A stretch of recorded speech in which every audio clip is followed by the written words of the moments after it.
anciãos da igreja. Amém. E daqui a pouco nós vamos estar participando da ceia do Senhor. Vamos sair para o lava-pés e depois do lava-pés, como sempre, a gente vai ter aquela entrada principal que é realizada pelos anciãos e pelo pastor e os diáconos. Amém. Porque esses cargos são funções de imposição de mãos, né? Amém. Então, essas pessoas precisam ser honradas no dia da Santa Ceia. Amém. Né? Eu quero agradecer a Jéssica pela organização e pelos diáconos e diaconisas que de antemão já prepararam essa mesa tão linda para esse momento. Amém. Queridos, feche os olhos e vamos falar com o Papai do Céu. Querido Pai Celestial, louvado e agradecido seja o teu santo nome. Sempre, Senhor. Muito obrigado pelas bênçãos que tu nos tem concedido. Nos peço, ó Pai, que tu derrame o teu Santo Espírito sobre nós, para que, ao sairmos daqui, saiamos felizes, mas também reflexivos das bênçãos dos céus sobre nossas vidas. Amém. Que tu cresça, Senhor, e que eu diminua. Amém. É o que eu te peço, eu te agradeço, em nome de Jesus. Amém. Hoje de manhã eu estava pregando na igreja de Praça Seca e fiz uma analogia com os irmãos. Existe uma coisa que eu não gosto de fazer. Na verdade, são duas coisas que eu não gosto de fazer. Eu não gosto de sepultar minhas ovelhas. É muito triste para mim ter que me deparar com uma situação dessas, mas quando eu vejo um justo ali descansando, eu entendo que esse está guardado para sempre e que o inimigo não conseguirá mais fazer nada contra aquele servo que descansou fazendo a vontade do Senhor. Amém. Realmente é muito duro, muito difícil. Verdade. E a outra coisa que eu não gosto de fazer é deixar de participar dos emblemas que simbolizam o corpo e o sangue do nosso Senhor Salvador Jesus. Amém. É preciso algo muito complexo mesmo para que o servo de Deus não participe desse momento. Hoje eu vou ler o Apocalipse capítulo 21, porque eu quero falar do céu. Amém. E geralmente quando eu lia muito Apocalipse 21, dentro do contexto quando eu tinha que sepultar as minhas ovelhas, mas hoje eu não vou sepultar ninguém, então é melhor de sepultar. Na verdade, nós vamos sepultar os nossos pecados simbolicamente, porque nós estamos renovando um dos nossos votos de fidelidade para com Deus. Amém. E hoje eu quero falar do céu.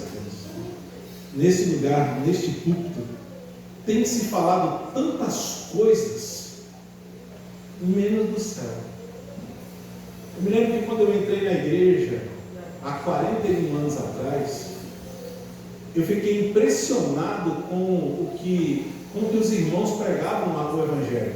Era um garoto de 10 anos de idade quando eu entrei na igreja, e a forma como os anciãos, como os irmãos da igreja pregavam no Evangelho, a impressão que dava é que Jesus ia voltar naquele ano. Amém. Porque existia um brilho, um fogo diferenciado no coração dos filhos de Deus naquela época. E se pregava mais sobre o céu, se pregava mais sobre a Nova Jerusalém, sobre a Cidade Santa, sobre a vida eterna, sobre o findar das dificuldades dessa vida. Mas hoje eu tenho percebido que as pessoas têm pregado outras coisas. Eu vou fazer uma pergunta para vocês. Eu não gosto desse mundo, não. Apesar de que tem algumas coisas nesse mundo que são agradáveis, mas esse mundo não é o ponto final. Verdade.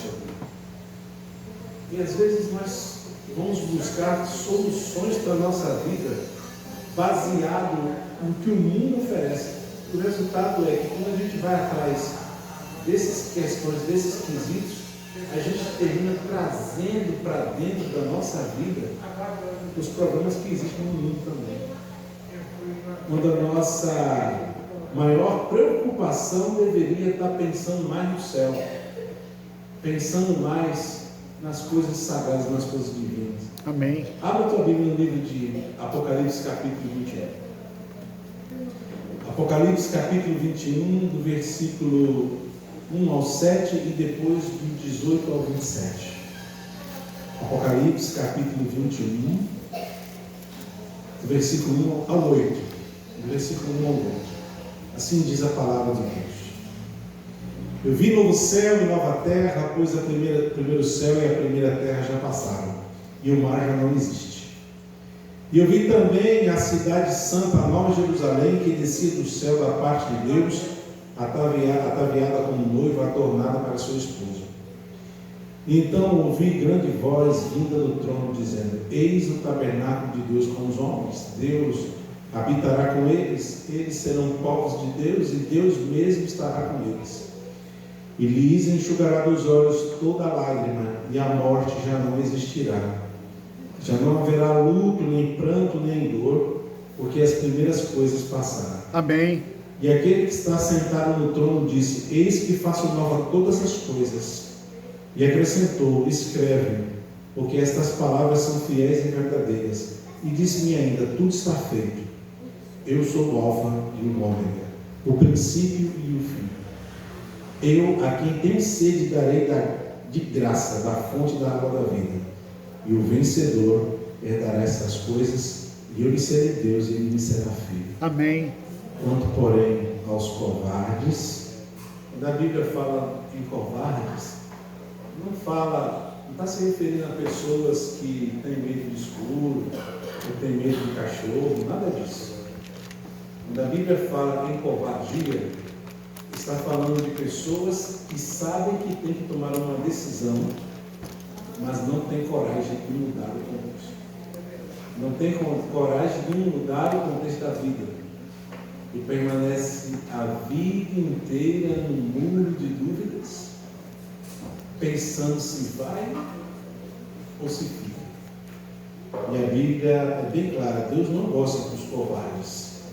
Quanto, porém, aos covardes, aos incrédulos, aos abomináveis, aos assassinos, aos impuros, aos feiticeiros, aos idólatras e a todos os mentirosos, a parte que lhes cabe será no lago que arde com fogo e enxofre, a saber, a segunda morte. Amém. O céu existe e foi preparado para aqueles que estão se preparando para estar lá. Mas, como eu já disse anteriormente, para ir para o céu é necessário que haja um preparo. E nem todos que querem vão poder ir, e muitos que estão em condições que precisam ser revertidas, modificadas, precisam trabalhar isso, porque é bem claro que lá no céu nenhuma coisa impura vai entrar. Amém.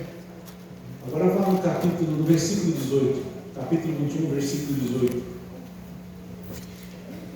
Aqui fala de como será essa cidade. A Bíblia diz que o anjo mediu, a partir do versículo 16, que mediu a cidade santa, e ela tem uma dimensão de 12.000 estádios. 12.000 estádios, trazendo para as medidas naturais nossas aqui, corresponde a 2.400 quilômetros. Caraca.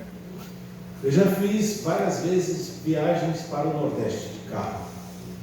Coisa de louco mesmo, mas eu já fiz isso. De passar 3 dias dentro de um carro, só parando à noite para dormir. E 2.400 quilômetros é aproximadamente como daqui na capital pernambucana, no Recife. Imagina, 2.400 quilômetros de altura e 2.400 quilômetros de extensão. O muro tem 15 metros de espessura. 15 metros de espessura cabe simplesmente 10 carretas uma do lado, na verdade 20 carretas uma do lado da outra. A espessura do muro. 2.400 quilômetros de altura e 2.400 quilômetros de extensão. Esse muro é tão alto que com certeza ultrapassa todos os limites da camada atmosférica da Terra. Caraca. Já parou para pensar nisso? Então, isso significa que nesse lugar, ninguém que estará ali estará por acaso. Acontecem equívocos, pessoas são capazes até de falsificar ingressos para assistir jogos importantes como estão acontecendo hoje na Copa do Mundo. Uma vez, quando eu era criança, uma amiga minha estava completando 15 anos de idade. O pai dela deu uma festa de arrombas. Alugou a Associação Atlética do Banco do Brasil para fazer o aniversário de 15 anos da filha. E ela descobriu que tinha algumas pessoas falsificando o convite para poder entrar nessa festa. Caraca. Incrível, né? Ela colocou pessoas na porta para poder fazer algumas averiguações, né? Para que a pessoa não entrasse lá para poder não usufruir das bênçãos. Vocês estão entendendo o que eu estou falando? Mas de repente poderia ser que alguém passasse batido e entrasse nesse lugar, né? Mas lá no céu, irmãos, vocês viram o tamanho do muro que eu falei? É de ouro puro, tá? É de ouro puro. 2.400 quilômetros de altura, 2.400 quilômetros de extensão e 15 metros de largura, a espessura do muro. Isso me remete a dizer a vocês que ninguém. Acabou? Tá. Acho que esse deve funcionar, mas só confio.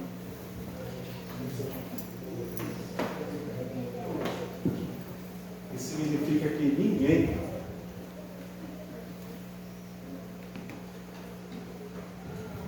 ninguém que estará ali estará por acaso.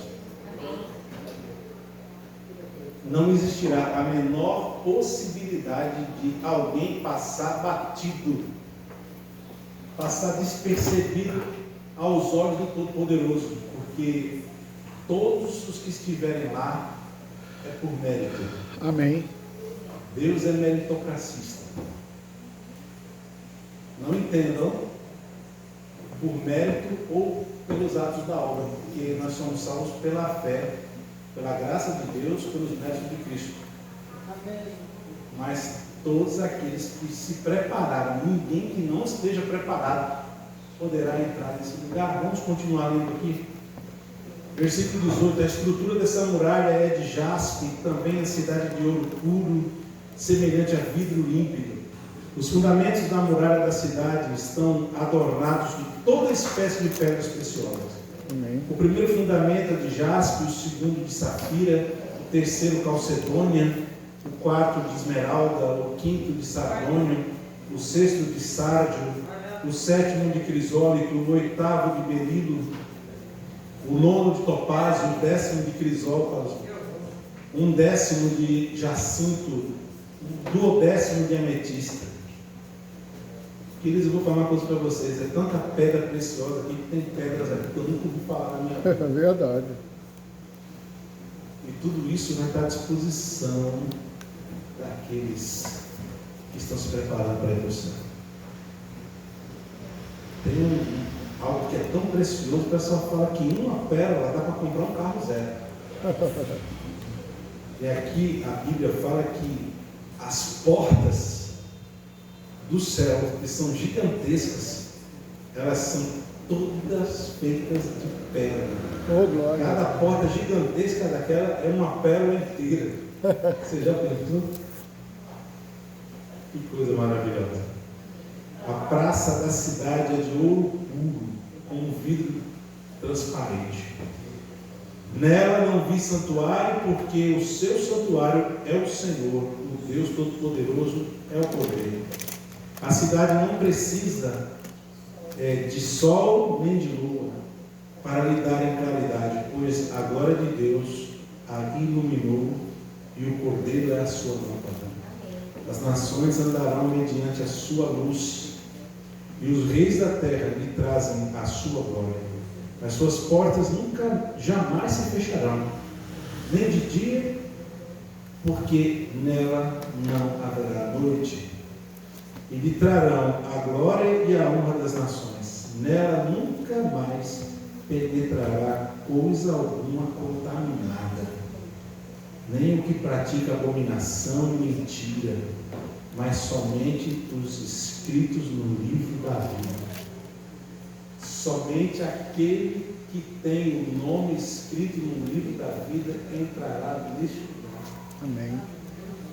Nada que é contaminado poderá fazer parte deste lugar. Amém. Se você ler o Salmo 15, ali fala claramente as pessoas que vão para o céu.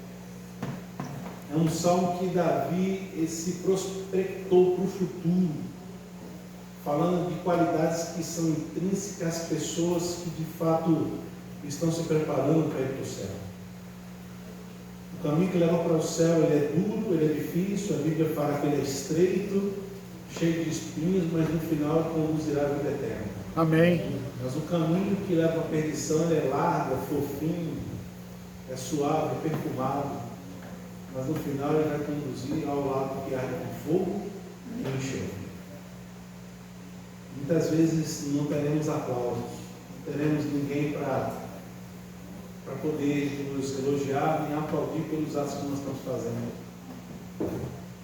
Mas no final nós seremos recebidos nas mansões celestiais pelo próprio Deus Todo-Poderoso. Amém. Quero contar uma história para vocês. Certa vez um missionário que depois de muitos anos servindo num país distante, ele retornou para a sua terra. E quando ele estava voltando para cá, ele começou a pensar, um monte de gente vai me receber. Afinal de contas, eu estou mais de 20 anos fora do país, arrisquei minha vida, corri risco de morte, tive que viver de doações, foi uma situação muito difícil, passei frio, necessidade, apanhei, fui preso, me libertei, vivi dos milagres de Deus, e enfim, depois de mais de 20 anos, estou conseguindo voltar para a minha pátria. Com certeza vai ter muita gente lá me esperando lá para quando eu chegar. E quando ele chegou, ele olhou e viu que tinha uma banda, um monte de gente com banda, fazendo festa, com confete, mas logo depois ele descobriu que aquilo aí não era para ele não. Tinha uma autoridade dentro daquele navio que estava sendo recebida por uma comitiva. Quando ele viu aquilo, ele ficou chateado. Ele pensou assim: Senhor, depois de tudo que eu fiz a vida inteira para ti, eu volto para a minha terra, ninguém vem me receber, ninguém vem nem sequer da igreja para poder pegar minha mala, para carregar minha mala. Ele ouviu a voz do Espírito Santo. Vocês aqui estão parando para ouvir a voz do Espírito Santo? Eu estou. Ele ouviu a voz do Espírito Santo que dizia assim: filho, não se esqueça que você ainda não chegou na sua pátria. Amém. Ele queria ser recebido com festa aqui na terra e se decepcionou. Ninguém apareceu lá nem para carregar a mala dele. E ele ficou decepcionado, porque ele queria ser ovacionado. Mas aquela festa não era para ele. E o Espírito Santo falou no coração dele: meu filho, você não chegou no destino final ainda não. A sua pátria não é aqui. Nós vamos chegar lá, irmãos. E quando chegar lá, nós vamos ser recebidos nada mais nada menos pelo Rei do Universo. Amém. E vai abrir os portões da cidade celestial e vai gritar o meu nome: Joseph, entra! Oh, glória. Toma posse da cidade que eu preparei para você antes da fundação do mundo. Amém. Vai gritar o nome da Jéssica, vai gritar o nome do Alexandre, vai gritar o nome de vocês, e a gente vai sair correndo. Quando nós entrarmos naquele lugar, nós vamos ficar tão extasiados que vamos ficar tal qual crianças que ficam sem saber como brincar com um presente que sempre almejou receber do Pai. Amém. E essa vai ser a nossa reação quando nós chegarmos nas mansões celestiais. Quem vai morar na Nova Jerusalém? Quem vai morar precisa viver uma nova vida aqui neste mundo. No versículo 1 diz: vi novos céus e nova terra. João vê o destino final dos salvos.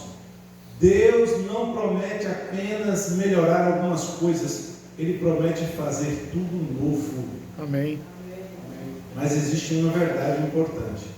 Antes de Deus nos colocar em uma nova terra, Ele quer fazer uma obra dentro de nós. e nos tornar uma nova criatura. Olha que coisa interessante.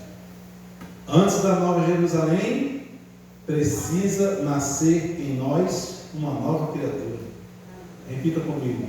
Antes da Nova Jerusalém, precisa nascer em nós uma nova criatura. Você crê nisso?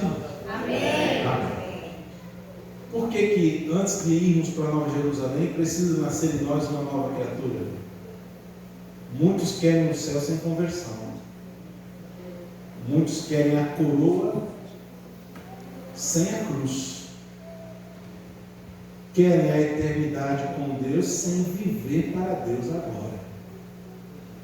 Querem a eternidade com Deus, mas não vivem o dia a dia com Deus. O Evangelho não muda apenas onde nós vamos passar a eternidade, ele muda a forma como vivemos hoje. Amém. O céu começa aqui, irmãos. Começa aqui nesta terra. E nós, lógico que nós vamos herdar a vida eterna, as mansões celestiais. Mas o céu já começa aqui. Tem uma música do Arautos do Rei que diz assim: o céu é aqui. Quando eu me ajoelho para orar, quando eu faço um monte de coisa legal, quando eu convido Cristo para habitar na minha casa, quando na minha casa habita Cristo, o céu é ali. Amém. Aonde Jesus está, ali é o céu. E nós temos que trabalhar para que a nossa casa, o nosso lar, a nossa vida, ela seja já um pedacinho do céu aqui na terra, um preâmbulo do céu aqui na terra. Às vezes, o que reverbera diretamente dentro da igreja é exatamente aquilo que acontece dentro da nossa casa. Se não tem Cristo dentro do nosso lar, não é aqui que você vai conseguir recarregar suas baterias espirituais. Você até pode ouvir alguma coisa que vai te ajudar no crescimento espiritual, mas uma casa que não tem culto familiar, que não tem oração, uma casa que o pai, a mãe e os filhos não se reúnem para fazer o culto, onde não se estuda a palavra, onde não se estuda a lição da escola sabatina, onde não se medita sobre Cristo, essa casa não vive o preâmbulo do céu. E se não vivemos o preâmbulo do céu aqui na terra, não somos dignos de herdar a pátria celestial. O preparo para o céu começa quando abandonamos o pecado, buscamos santidade e permitimos que Cristo transforme o nosso caráter. O céu não é apenas um destino, é uma direção de vida. O caráter, irmãos, é algo que não será transformado na ocasião da volta de Jesus. Não existe essa possibilidade. A Bíblia é bem clara quando ela fala sobre isso. O Espírito de Profecia também é bem claro quando se fala do livro Mente, Caráter e Personalidade. O livro Desejar de Todas as Nações fala muito sobre essas coisas. Que tal qual você desceu a sepultura, o caráter tal qual você desceu a sepultura será o caráter que você vai ressuscitar comigo. Por isso que existem duas ressurreições. A ressurreição da alegria e da vida eterna e a ressurreição da vergonha e destruição eterna. Porque o nosso caráter pode nos tirar do céu. E Deus não vai mudar o nosso caráter na ocasião da sua vida, não, irmão. Fiquem bem cientes disso. Nós todos temos que ter essa ciência. Porque a construção do caráter se dá aqui neste mundo. O caráter que você morrer será o caráter que você será ressuscitado. Amém. Quando Jesus voltar. A preparação acontece hoje, todos os dias. A Nova Jerusalém foi preparada como uma noiva adornada para seu esposo. A noiva é a imagem da preparação. Eu estava agora há pouco vendo uma foto que o irmão Alex me mostrou, dele com a Adriana, quando eles eram bem novinhos. Eu acho que foi a foto do casamento, não foi, Alex? Exatamente. Mas Ela parecia que estava vestida de noiva, não sei. Estava toda de branco, etc. Lembrou um casamento. Mas aí, todos nós que casamos, um dia você levou uma mulher ao altar. E quando eu casei, a minha esposa demorou quase 1h30 para chegar atrás. Ela teve 1h30. Eita! Mas quando chegou muito bonita, chegou preparado, enfeitado. Deslumbrante. O que eu quero dizer é o seguinte, eu esqueci até as dívidas da Casa Bahia, tudo. Esqueci tudo. Quando ela apareceu na porta. Mas o que eu quero dizer é que o símbolo de preparo é a noiva. Verdade. É a noiva. E deixa eu perguntar uma coisa para vocês. Quem é a noiva de Cristo? A igreja. Que a igreja tem que estar preparada ou não? Sim. Exatamente, Alex. Muito. A noiva é a imagem da preparação. E nenhuma noiva se prepara apenas no dia do casamento. Existe planejamento, expectativa, dedicação, cuidado e principalmente fidelidade. Da mesma forma, a igreja está sendo preparada para um encontro com Cristo. Cada dia é uma oportunidade de crescimento espiritual. Cada culto, cada oração, cada leitura da palavra, cada renúncia ao pecado, tudo faz parte dessa preparação. E aqui fica uma pergunta importante para todos nós. Se Jesus voltasse hoje, ele encontraria em nós uma noiva preparada ou alguém distraído com as coisas desse mundo? A palavra de Deus é bem clara: não vos embaraceis com as coisas desse mundo. Será que tem coisa lá fora mais importante do que se preparar para ir para o céu? Não estou dizendo para ninguém parar de viver, não. Você que está estudando, amém, glória a Deus, está trabalhando para ganhar dinheiro, está querendo investir, continue fazendo isso, mas assim, esteja preparado para ir para o céu a qualquer momento. Esteja com as malas prontas para ir para o céu a qualquer momento. Uma vez, um irmão chegou para mim e conversou comigo. Eu tive que, na verdade, conversar com um irmão que tinha problemas sérios de honestidade, tinha caráter questionável. E ele tinha um costume de comprar e não pagar. E essa situação se estendeu até para dentro da igreja. Os irmãos aborrecidos, o fulano pediu dinheiro emprestado, não pagou, botou uma pedra, esqueceu. E pensa numa coisa difícil, ruim para um pastor ter que resolver uma situação dessa. Isso é muito ruim. E eu fui conversar com a pessoa. Conversei, abri a palavra, não falei o que eu pensava, mas falei o que está escrito na palavra. E deixei a pessoa refletindo sobre o céu, sobre a vida eterna. Vocês entendem que o preparo começa aqui? Às vezes as nossas ações não parecem que estão de acordo com pessoas que estão se preparando para ir para o céu. Coisas pequenininhas vão nos deixar fora do céu. Como um gato de água, um gato de luz, um gato net. Tem gente que tem gato em tudo quanto é coisa, cara. A gente tem que ter cuidado com isso, porque essas coisas vão nos deixar de fora do céu. Coisa simples. Eu estava uma vez no Detran, estava um burburinho dentro do Detran e eu fiquei sem entender o que era aquilo, né? E de repente o cara chegou perto de mim e disse assim: se seu carro tiver com algum problema errado, você deixa uma nota de 100 dentro daquele papelzinho que o cara já vai entender o que é. Aí eu falei: tudo bem. Eu falei assim: olha, geralmente quando eu vou, na época ali que tinha vistoria, quando eu ia fazer a vistoria, eu já sabia que se tiver alguma pendência, o analista lá vai reprovar. E ele reprova, por que, Marcelo, que o analista reprova uma coisa errada no seu carro? Que tem alguma coisa irregular, né? Que é para salvar a tua própria vida. Sim. Exatamente. Então está tudo certo. Ele não tinha nada para reprovar no meu carro, sabe o que ele fez?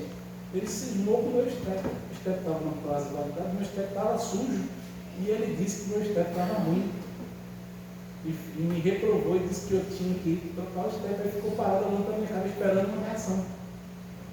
Aí falou, mas de repente, eu falei: mas de repente o quê? Eu falei: qual que é o problema? Não, o seu step está ruim. Eu falei, tudo bem, faça o papel. Você não está mandando eu trocar o step? Eu vou trocar. Ele trocou o step, eu saí de lá bufando, cuspindo marimbondo, né? Comprei um step novo sem necessidade. Aquele foi um step que eu comprei com a maior raiva da minha vida, mas comprei. E voltei lá.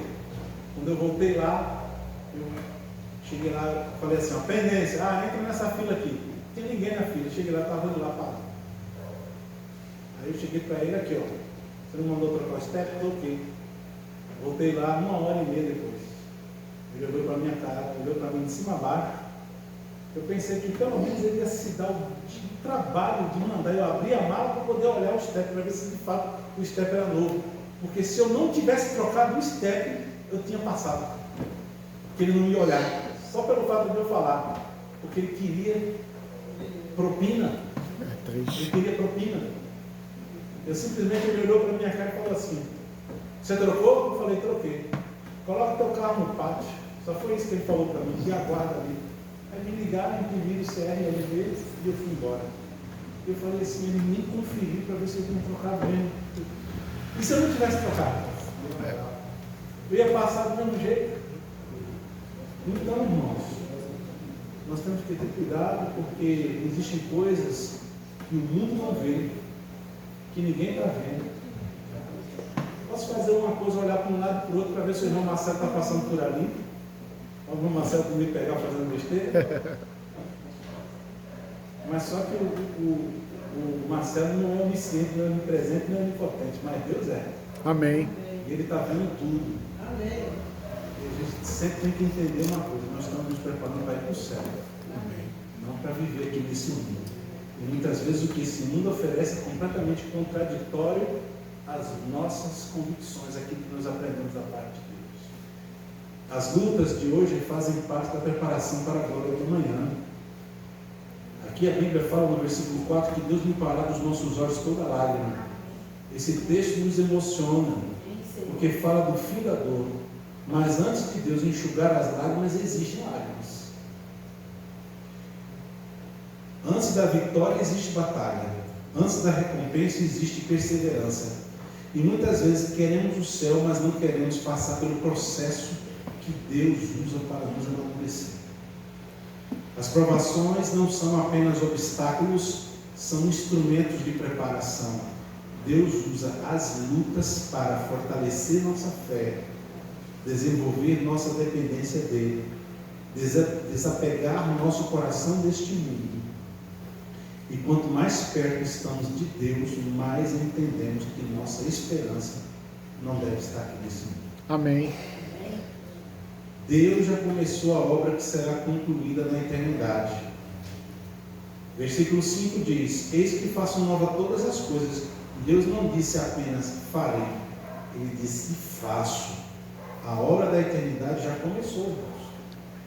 Vocês têm essa consciência? A obra da eternidade já começou.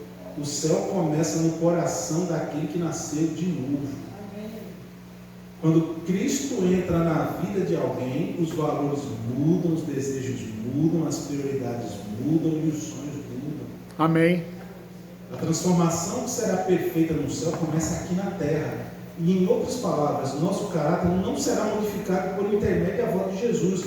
A transformação começa agora nesta terra. E o cristão deve olhar para a frente. Ele sabe que ainda não é tudo que Deus planejou que ele seja, mas também sabe que já não é que ele era antes. Certo dia, um grupo de estudantes da escola de teologia, eles foram para um passeio. E você sabe como é que é, né? Jovem, passeio, ônibus, sempre tem aquela galera do fundão, né? Da bagunça. De animando, fazendo a animação do grupo. Da bagunça. E estava lá, né, aquele grupo, o ônibus cheio, e de repente o pessoal ficou animado demais. E parecia que tinha um batuque lá no fundo. Aí de repente, um professor que estava sentado lá na frente, que era um dos coordenadores lá do centro, os estudantes não perceberam que ele estava dentro do ônibus, ou se esqueceram que tinha uma autoridade ali dentro daquele ônibus. E ele levantou e foi lá no fundo. Quando ele levantou, que os camaradas viram ele se dirigindo em direção ao ônibus, já ficaram já gelados. As entranhas começaram a se contorcer. E agora? Ele está vindo aqui, acabou, a animação acabou na hora. Todo mundo pensava que ele ia chegar lá, ia dar um esculacho, ia brigar, ia botar o dedo na cara e falar: vocês, está vendo? Vocês são os futuros pastores da igreja. Deus me livre, uma igreja que depender de vocês. Não, é isso. Ele não falou isso. Ele falou uma frase assim muito forte, que ficou marcada para sempre na vida daqueles estudantes de teologia. E a frase era essa. É essa aqui. Jovens, nunca se esqueçam quem vocês são, o que se tornarão e para onde vocês irão. Vou repetir. Nunca esqueçam quem vocês são, o que se tornarão e para onde vocês irão. Nós, como cristãos, nunca podemos esquecer quem nós somos. Nunca podemos esquecer o que nós nos tornaremos. E nunca podemos esquecer o caminho ou para onde nós estamos indo, é para o céu. Muitas vezes, o único testemunho que nós podemos dar para pessoas que estão ao nosso redor é a nossa própria vida. Tem pessoas que nunca vão permitir que a gente se aproxime delas. Talvez por causa de convicções, subjetividade ou até por barreiras de religião. Mas alguém pode olhar para você e ver que, de fato, você é um cristão verdadeiro pelas suas ações, pela forma como você lida com sua família, com sua esposa, com seus filhos, a sua honestidade no trabalho, no proceder. As pessoas olham para você e sabem. Vou falar uma palavra aqui interessante. Vocês conhecem bem essa palavra. Vizinhos. Alguém aqui tem vizinhos? Ninguém tem vizinho, né? Não imagino. Mas ninguém mora na roça aqui, né? Que é 3 quilômetros de distância de um vizinho para o outro. Não é poucos não, são muitos. Você pode falar palavrão à vontade que ninguém vai ouvir. Né?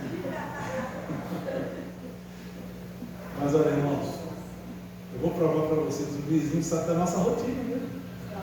Sabe? Eu vou dar um exemplo aqui. Se eu morasse do lado do Alexandre e da Jéssica, se eu estivesse ali na frente da minha casa varrendo lá o quintal e chegasse alguém lá na porta procurando algum ou outro, aí eu chegar para ele dizer: amigão, é o seguinte, você está procurando a dona Jéssica, seu Alexandre? Olha, ele sai aqui, sai cedo, né? A esposa dele sai aqui 5 horas da manhã, ele sai mais ou menos no mesmo horário, só chega às 7 horas da manhã todo dia. Nem adianta o senhor vir, que o senhor não vai conseguir falar com eles. Você sabe o que isso significa? Não. Ele sabe da rotina das pessoas fora. A gente sabe um pouco da vida do vizinho, entendeu? Isso aqui é o que eu posso falar mais assim, de tranquilo, né? Eles sabem quando um grito distorcido sai dentro da tua casa, quando a cachorrada está rolando lá dentro da tua casa. Eita ferro. Ele sabe tudo, aí depois fica difícil para dar um folheto, para dar um livro da esperança. Porque o testemunho foi zero. Às vezes tu passa com a mão debaixo do braço: ô, fulano, tudo bem? Tudo bem. Aí quando tu vira as costas, ele olha assim: você quer desse jeito? Eu não. O que eu quero dizer é o seguinte: não se esqueçam, isso serve para mim também, tá? Isso serve para mim também. Não se esqueça quem vocês são, o que vocês se tornarão e para onde vocês irão. O seu testemunho pode estar fechando a porta do céu para alguém. De repente ele pode olhar assim: isso aqui é crente, né? Você crê desse jeito? Somente os que perseveram chegarão ao destino. O vencedor dará todas essas coisas. O vencedor não é aquele que nunca enfrentou dificuldades. O vencedor é aquele que não desistiu. É aquele que continua caminhando. É aquele que continua confiando. É aquele que continua servindo. É aquele que continua fiel. A caminhada para o céu não é uma corrida de velocidade, é uma jornada de perseverança. Deus não procura pessoas perfeitas, procura pessoas que permanecem firmes em Cristo. Eu vou pedir para o meu irmão Alexandre Júnior colocar um fundo musical. Não faz mal, não vai matar ninguém, pode colocar. Queridos, João contemplou uma cidade gloriosa. Viu ruas de ouro, viu portas de pérola, viu uma criação restaurada. Mas a maior beleza do céu não era a cidade. A maior beleza do céu era a presença de Jesus Cristo. Amém. Por isso que eu falei para vocês que o preâmbulo do céu é o nosso lar. É o nosso lar. Uma vez um irmão chegou para mim e falou: ora por mim. Eu falei: por quê? Porque eu estou voltando para casa. Eu falei: como assim? Orar porque você está voltando para casa? Um dia desse, meu filho, eu estava sentado na sala assistindo televisão e o meu filho escreveu num papel assim, bem grande em letras garrafais: Welcome to heaven. Quando a minha esposa entrou dentro de casa. Você sabe o que significa isso? Eu falei em inglês, né? Welcome to hell significa bem-vindo ao inferno. Caraca. Eu conheci aquele irmão na situação. Misericórdia. Aquela pessoa precisava de tratamento psicológico, psiquiátrico, entre outras coisas também. Mas no fundo, acho que o problema daquela pessoa era a falta de Cristo mesmo no coração. Que ela não vivia em paz e ela só se sentia bem quando ela atormentava, quando ela estragava o dia daquela família, dos filhos e do marido. Difícil. Tem homem que faz isso também. Ele só se sente bem quando ele estraga a vida, quando ele estraga o dia da esposa, dos filhos. Ele falou isso chorando para mim e eu disse assim para ele: olha, cada lágrima que você derrama, Deus colhe e guarda dentro do móvel como pedras preciosas, como se fossem pedras de diamantes. E essas pedras de diamantes Deus vai guardar como uma coroa de recompensa por todo o sofrimento que você passou aqui na terra. Mas eu quero dizer para vocês uma coisa também. Coitado daqueles que submetem os seus cônjuges a sofrimento extremo. Porque cada lágrima que uma esposa derrama por um marido mau e cruel, ele vai pagar por cada uma que a mulher derramou diante de Deus. E cada lágrima que um marido que realmente está sendo vítima de um sofrimento por causa de uma pessoa não convertida, aquela pessoa também vai pagar diante de Deus por cada lágrima que foi derramada. Hoje, na hora do almoço, eu estava conversando com o Alexandre, a gente estava até brincando. Eu falei para ele que todo marido precisa entender uma coisa: ele tem que ser um elixir curativo, rejuvenescedor da mulher, da esposa. Nunca um veneno que mata. Você tem sido o que com a sua esposa, irmão? Um veneno que mata? Ou um elixir rejuvenescedor da sua esposa? Você tem sido um creme rejuvenescedor para a sua esposa? Ou você tem sido soda cáustica na vida dela? Olha, irmãos, o céu é a presença de Deus e o céu começa aqui na terra. Amém. Eis o tabernáculo de Deus com os homens. O que torna o céu maravilhoso não é o que existe lá, é quem está lá. E por isso, a grande pergunta desta tarde é: você acredita que o céu existe? Mas a pergunta deveria ser reformulada: Ou você está se preparando para morar nesse céu, de fato? Porque a preparação não começa quando a trombeta tocar, nem quando o último dia de vida no nosso brotar, e nem tampouco começa na eternidade, começa hoje. O amanhã começa hoje, irmãos, hoje. Começa na decisão de viver para Cristo, começa na santidade diária, começa na obediência, começa na comunhão com Deus. Apocalipse não termina falando de ouro. Ela começa falando de ouro, mas não termina falando de ouro. Não termina falando de pérolas, tampouco termina falando de mansões. Ela termina falando de pessoas que pertencem ao poder de Deus. Amém. O céu não é um prêmio para os religiosos. O céu é a herança daqueles que entregaram suas vidas a Cristo e permitiram que Ele os transformasse. Amém. Talvez alguém diga: pastor, eu quero ir para o céu. Mas a pergunta é: você quer viver para Cristo hoje? Ou amanhã começa hoje? Porque ninguém acorda preparado para ir para a eternidade por acaso. A preparação acontece agora, nesta tarde, neste culto, neste momento. Imagine que se essa fosse a última oportunidade de ouvir o convite de Deus.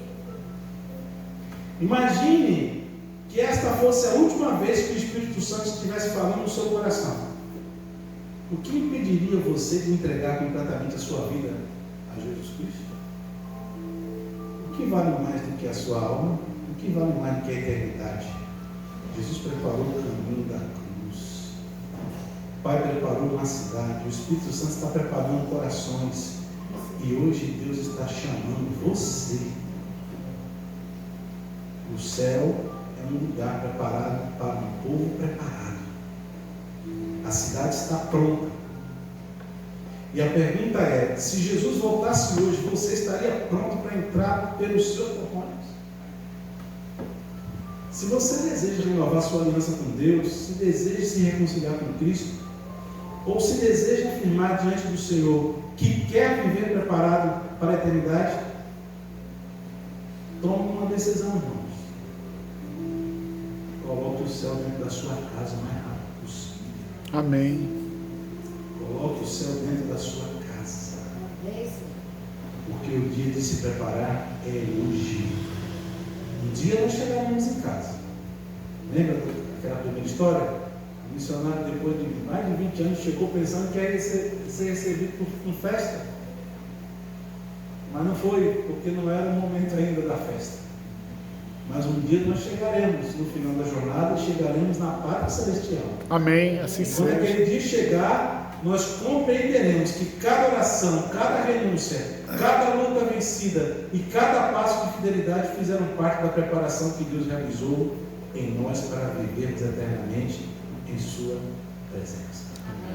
Quando chegarmos lá, irmãos, quando chegarmos lá, a sensação que nós vamos ter é de que tudo aquilo que nós vivemos aqui neste mundo, as pálidas impressões de felicidade, porque nesse mundo não existe felicidade. Nesse mundo existe momentos felizes, passageiros. Você pode estar feliz da vida e de repente receber uma notícia. Agora há pouco, uma ovelha antiga minha lá de Serapesca mandou uma mensagem para mim, dizendo que uma irmã querida acabara de falecer de câncer. Não existe felicidade neste mundo, mas existem momentos felizes que podem se dissipar, dependendo da situação. Mas o que eu quero dizer para vocês é o seguinte: felicidade só no céu, só na eternidade. Mas existe uma coisa que você pode fazer aqui. Na verdade, duas coisas que você pode fazer aqui. Primeiro, prepare o seu caráter. Forge o seu caráter de acordo com a vontade de Cristo aqui nesta terra. E o segundo, o céu. Você não precisa esperar ir para o céu para estar lá. Porque o céu começa aqui. Amém. Na terra. Como é que você faz isso? Muito simples. Leve Jesus para dentro da sua casa. Amém. Transforma a sua casa em pedacinhos. Amém. Vamos ficar de pé.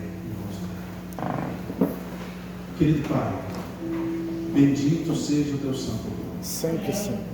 Te agradecemos pelas bênçãos que tu nos tem dado. Amém. Nos ajuda a superar essas batalhas, essas dificuldades. Sabemos que caminhar nesse mundo tenebroso não é fácil. E muitas vezes Satanás se aproxima apresentando propostas que parecem mais fáceis para a nossa vida. E por um momento de fraqueza alguém pode cair, Senhor, mas nos coloque de pé, Senhor. É melhor passar necessidade de cabeça erguida. Amém. Do que ter o pão do ódio e da corrupção dentro de casa. Verdade. É melhor comer um pãozinho simples e ter a paz, colocar a cabeça no travesseiro e dormir com tranquilidade. Amém. Melhor do que todos esses ouros e posições e riquezas desse mundo. Você ter o carinho da esposa, o carinho do marido, o carinho dos filhos, sentir a atmosfera celestial se espalhar dentro da nossa casa, através do culto familiar e das orações. Te agradecemos, Pai, por tudo. E agora vamos sair para lavar pés. E que neste momento seja um momento especial de reconciliação, de perdão de pecados. Se alguém sentir a necessidade de ligar para alguma pessoa e dizer para ela quanto errou e que está pedindo perdão, esse é o momento. Esse é o momento de você se aproximar das pessoas e dizer que você quer ir para o céu e quer ir junto com ela. Amém. Obrigado por tudo, te agradecemos em nome de Jesus. Amém. Nós vamos sair agora para o lava-pés e logo em seguida voltaremos para a ceia do Senhor.